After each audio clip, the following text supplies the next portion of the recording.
My next guest has been warning about a new housing bubble. Let me welcome back to the program Peter Schiff, the CEO of Euro Pacific Capital. You've got to be tired of talking about this stuff.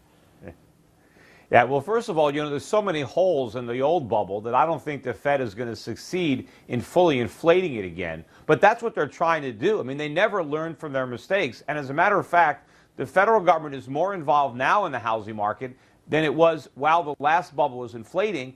And the Fed's monetary policy is even more reckless. And the Fed is specifically saying that its goal is to artificially prop up real estate, to get people building houses we don't need, to get people buying houses they can't afford.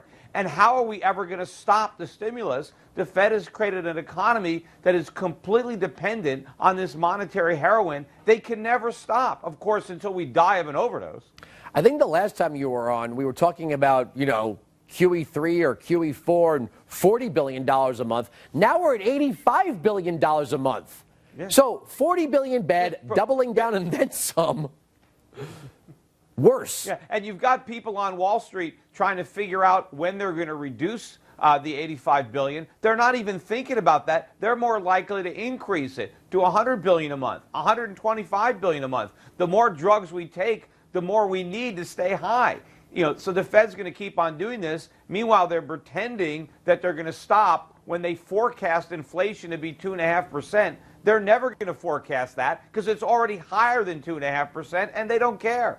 Whatever happened to that whole thing of doing this until the unemployment rate drops below 7% to 6.5%, when we're basically at a permanent floor of 7 with no way of reducing the unemployment rate? So that old number of we're gonna do this till the unemployment rate is satisfactory, that kind of went out the window.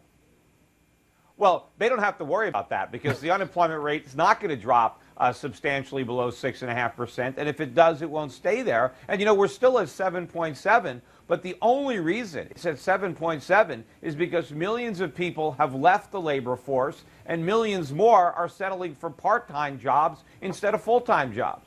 So what do you think in the future? You think we're going to see an interest rate increase?